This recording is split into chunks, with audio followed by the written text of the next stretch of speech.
Hello everybody, today is our second day of bareback training with Hunter. Right now what we're going to go over is we're working on the roller, getting all of our muscles prepared for do our static stretches and then right into our practice on the Spur board. So we're going to build off of what we did on the previous video, the Spur board stuff. I know that a lot of people are going to be watching the Spur board stuff and be like, what about this, or what about this, or what about this? It's very important that you don't overdo it with too many things to fix at one time. Keep it simple, do one thing at a time, get it fixed perfectly, and then move on to the next. So today, we're definitely going to be working on the free arm. We're going to also work on movement of his feet and where they need to come up in conjunction with his rig and handle, where they need to come together, things like that, and the importance of that. So right now, I've got Hunter rolling out on the roller, getting his muscles and everything loosened up.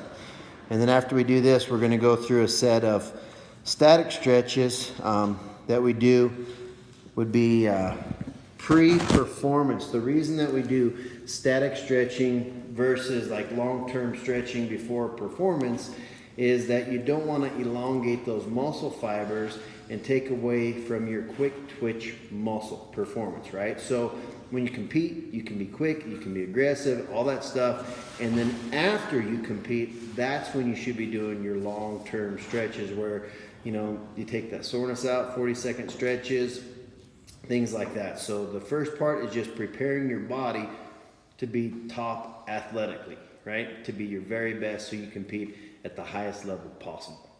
All right, I'm gonna bring you another one after this. All right, everybody, right now we're gonna go over our warm-up before we ride. So we do the roller first that I showed you on the last video, getting those muscles kind of loosened up, get the blood flow going. And now what we're gonna do is we're gonna do some static stretching before performance. So the importance of static stretching is two things.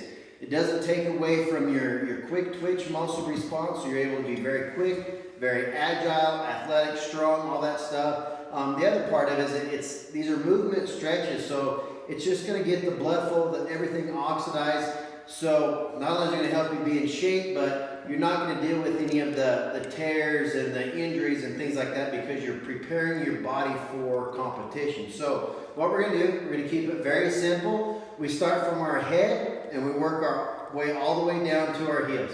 Very simple. So the first thing, we're just going to roll our neck and just loosen stuff up. This is a big one for bareback riders. So I want to make just big circles. I usually do about 10 per side. Go 10 one way, 10 the other. And then just make big around the world circles, right? And that's just getting that neck loosened up. Once we do that, then we go right into our shoulders. We're just going to open our shoulders up, slap our shoulders, and just get movement, okay? And that's just, you know, stretching things out, opening up that blood flow, opening up your arms. You'll be able to feel it kind of coming down through your chest, your biceps, all that. Same thing, I just do this until it feels good. I might do 50, I might do 10, and just whatever it is to get that blood flow and that movement so my arms are loosened up and feeling good. Once you go through that, go through 10 forward, windmills this way, and then we'll go 10 backwards, okay? And same thing, this is just loosening up and opening up that rotation of your shoulder. In bareback riding, your shoulders seem to take the most damage. So the more strength, the more fluidity we can put into them, the healthier you're going to be, right? Big swings. You can go fast, slow, it don't matter. I like to just kind of go normal. Then go back. Nice. Then we're going to come in and we're going to loosen up our midsection and our back. So stay fairly tight and just go back and forth. Let your body stop you here, pull yourself through, okay? We're going to do a couple different rotations of this. It helps loosen your back up from your tailbone all the way to your neck. So what we'll do is once we get through with these, same thing, 10, 20 of these, get really loosened up in that midsection.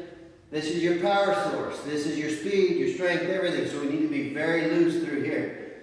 Okay? The next one is we're going to kick our foot up and come across. Right? Just real smooth with our arms. We're not doing it hard, just real smooth. Just loosening that back up. Swinging our arms. Go across your leg, Hunter, the other way. Leg, and then there you go. There you go, buddy. Yeah. The other way. The other way with your arms. Ready? Boom. Oh, you're still going the other way.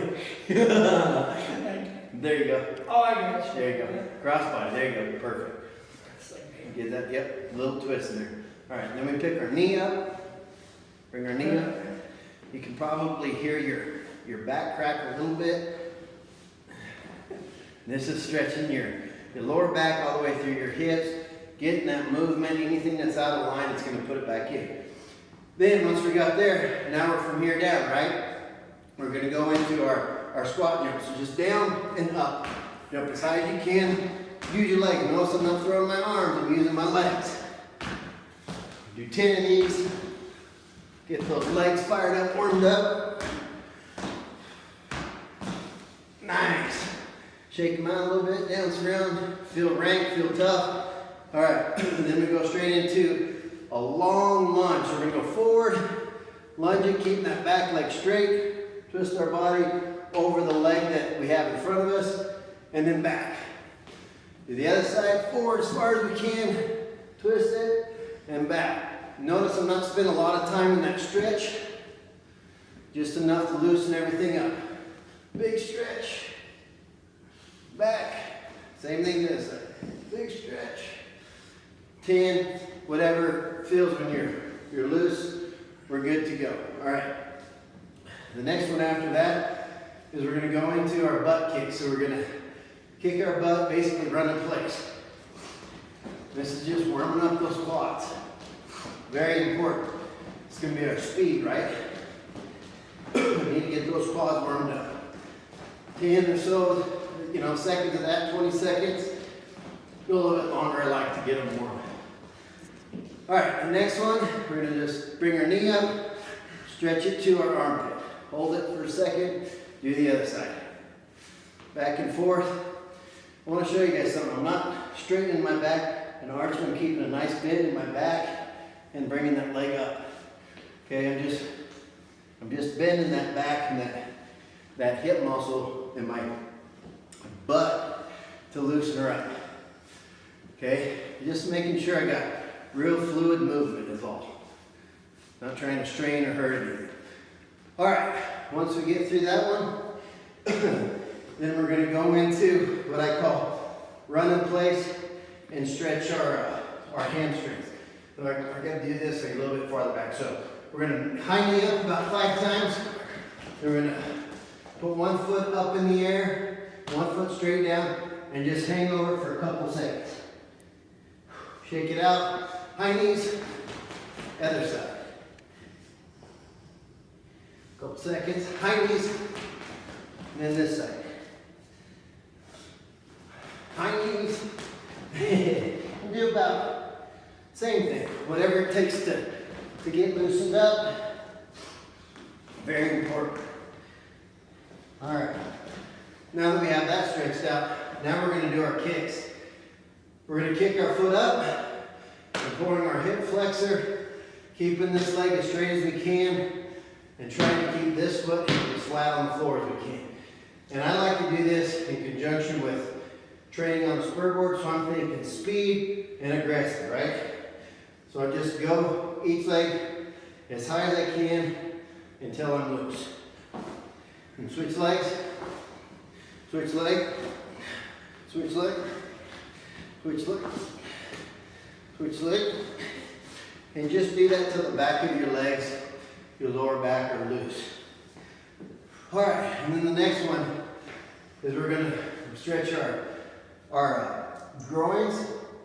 And we're going to do it in a movement stretch, so we're really not doing an elongated stretch, but we're going to open up our hip flexors and loosen up our groins at the same time. So I'm going to turn my toes out, and I'm just going to do a complete squat all the way down as far as I can.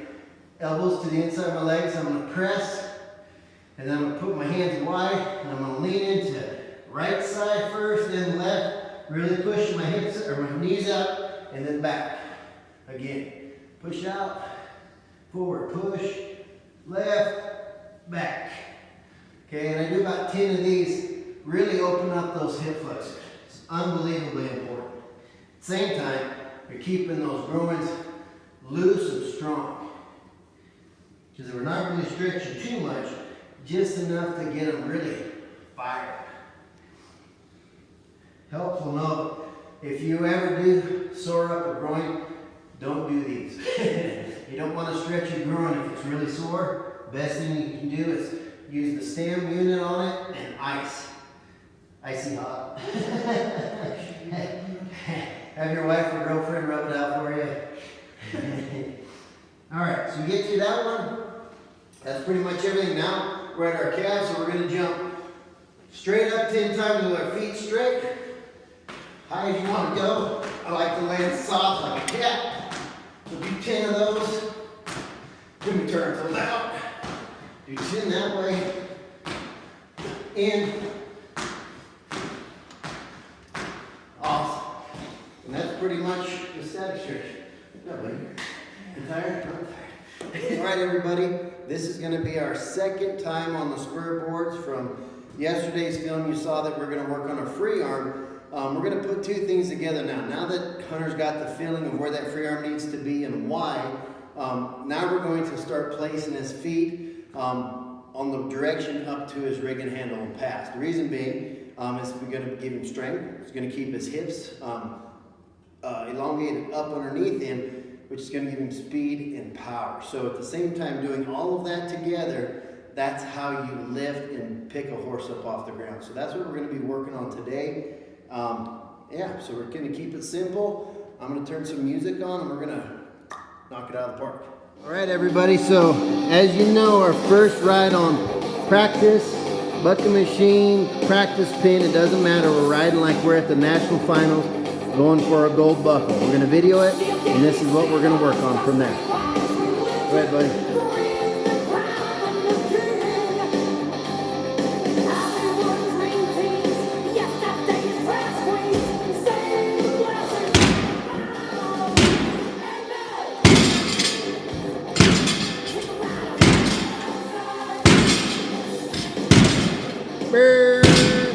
Nice. Woo! Did you notice how much more square was jumping today? Dude, that was great. How'd it feel? Yeah, look good. Now, that was good. What we'll do is we're going to go over the video on this next one. What we're going to do is, when Hunter's bringing his feet up, we're going to over-exaggerate the placement of where he's going to bring his feet together. The reason we do this is because this is what I talk about. Lift, talk about picking a horse up off the ground, and it's the correct way to ride. When you watch film, watch the finals tape, a lot of guys are spurring straight to their D-ring. It's no good for two reasons. They're just hanging on the end of that big old arm brace they got on, and they're bouncing their spurs off across the horse's shoulder. Eventually that horse is going to want to cut out, or they're going to get set up or make a bobble in the right. In the rule book, it states keep your feet in the softness of the horse's neck all the way to your rig and handle. Okay, think about that. That means this direction and not this direction, okay? So if you notice two things, when Hunter slides up on his rigging before he marks that horse out, or the spur board out, his toe is cocked up and out and raised. So when he marks it out, his leg is strong, it's solid, his toes are turned out, and his spur is in contact. That's very important. The next thing, when he spurs, it's in this motion up, okay? He's got his feet in contact, he's lifting with his hips and his feet. When he spurs, he's going to come this way, a foot in front of his rig and handle, heels are going to click together, and then he's going to bring them a little bit past that handle, and then slam them back. All right. Whenever you're ready, buddy.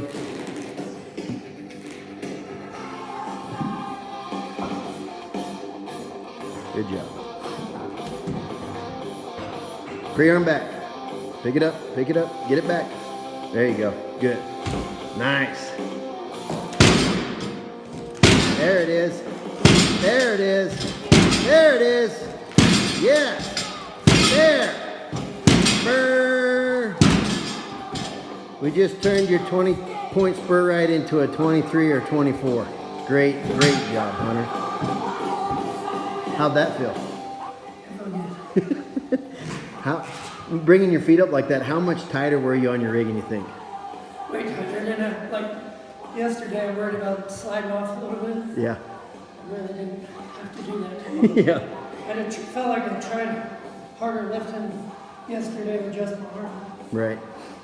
Nice thing too is like when you're riding that way, it takes the lift and the pressure off of your arm, you know, because timing for one, but that correct motion keeps you welded on that rig, and that's what a lot of people are missing out on. And a lot of guys are relying on their equipment to keep them on their rigging, like the arm brace and binds and all that stuff, which is fine, don't get me wrong, but to be an athlete and do it right, do this, practice this way, and then when you do have that other stuff, it's just gonna make your career even longer. But you gotta ride great to be great, you know, and that's what's gonna separate you from a lot of guys. And you guys watching this, seeing that, go back in slow motion and notice the difference in his spur ride on the spur board from the part of how high that is jumping off the ground. He's not leaning back. He's not jerking it off the ground with his upper body. He's using his feet to yank that sucker off the ground, right? And then it's bucking square instead of tilting like the first ride when we did the first practice. It was tilting to your right side because we were crunching down and kind of blocking our body, putting all our weight on our right leg. So now we're in a very positive position. We can just grow from here. And really it's just being consistent and just grit our teeth and ride the hell out of this thing. Good job, buddy. All right, everybody.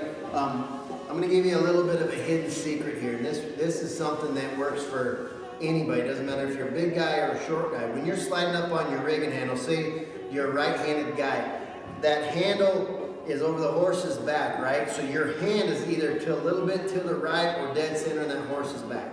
The importance of sliding on your rigging isn't to slide up square, okay? If you slide up straight onto your rigging, guess what? Your arm is already on that side because your handle is in the middle of your body. So if you're a right-handed rider, you're gonna wanna slide up where your hand is in the middle of your body. Sorry, moms and dads, but your rigging handle needs to be on the left side on your left nut, okay? If you're right-handed. If you're left-handed, the complete opposite.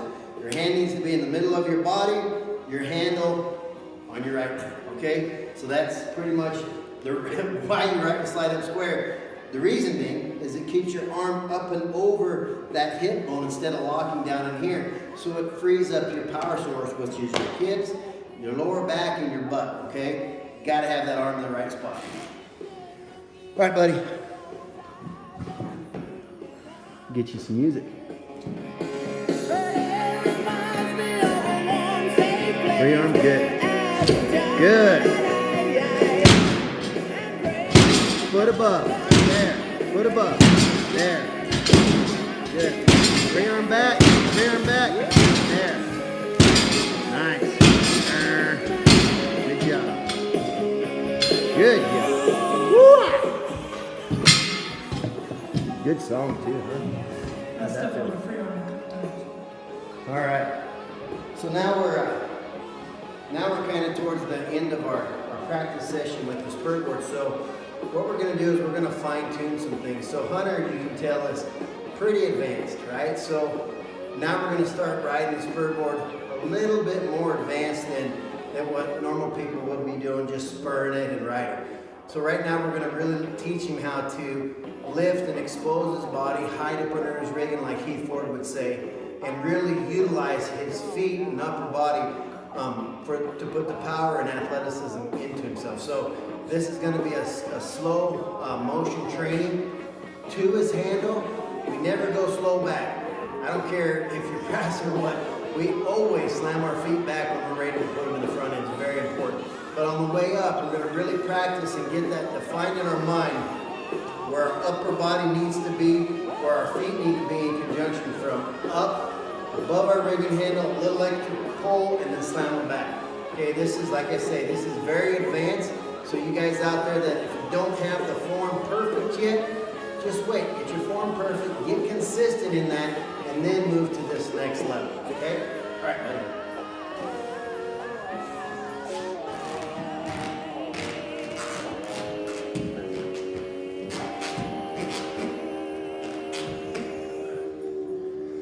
That glove sounds better and better the more we use it, huh?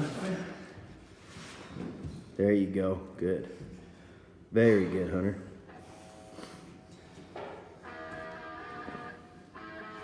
Free arm back, good. Be perfect. Okay, slow, up, heat together, a little higher, hit a little higher, bring them up, there you go, no, good. Do it again, slow, up, good, good. Now let's get them above your handle. There it is. A little slower. Bring them together, free arm. That's all right, that's all right. Here again. Lift, squeeze your back. Good, good. You're getting there. Free arm, palm up, there. Boom! How'd that feel? Boom! Perfect. Isn't that crazy how even though you're tired, your body just took over and was like, okay, this is what we want to do. Now I'm going to work with you. Instead of fighting your body and you had everything right, you brought that free arm back and then instantly your body started to work for you. Very good. Throwing my free arm farther back, my body. Yep. Then try to pull out. Yep. And that's, you know, I like to watch guys that are close to your body style, right? Guys that you know, that ride similar or have, you know what I mean, same structure. That way you can see what benefited them. Like Bobby Moat really has to throw his arm back there to get his hips opened up and get that movement, right? Royce Ford was another one. Like kept his chin was probably the best in rodeo for a long time. He'd keep that chin down, but he'd let that arm get completely behind him so he could extend his hips and get up underneath him and bring his feet. So those things that you want to watch for, you know, really watch guys that correlate with what you're doing. And then from there, that right there puts more power, speed, strength into your body, and you can ride any horse that you get on that way. It doesn't matter if he's strong, doesn't matter if he's droppy, doesn't matter if he's a hopper, it doesn't matter, right? Every horse, we ride the same no matter what. We never change anything. We go to the rodeo to win first. It don't matter what horse we're getting on, we're going there to dominate, not just compete, dominate, and that's how you do it right there. Good job, buddy. We're ready. So what do you want to work on this one, Hunter? Because you said I was like, you can be done, but you're like, no, I want to ride it one more time. Why? From the free arm right there. Okay. Before right here. Okay. See, right leg. Sure. Trying to go that way. Sure. And that's something like everybody that watches the last video, go ahead and go back to that video and notice Hunter's free arm. It's in a pretty good position, but his hand is almost kind of in a direction over his head. And you can see that his left leg wants to really come up strong and his right leg wants to come up kind of a little bit shallow, and his weight is on that right, like his balance is on the right side. As soon as Hunter gets that free arm back and flat again, palm up, you can see an instant transformation, the speed and the strength back in his feet. It's like crazy. Those last two jumps, or last two spur licks on the spur board on the last video were absolutely perfect. So.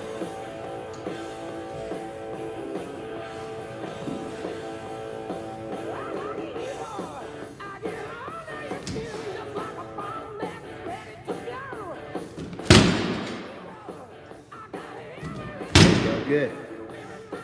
There. Whoop! Ah! Yes, sir. Yes, sir. Whoop! Yeah, buddy. Oh, man. Where are you going next? Oh, Fort Worth. Watch out. Our boy's going to Fort Worth. You all better watch out. Yeah.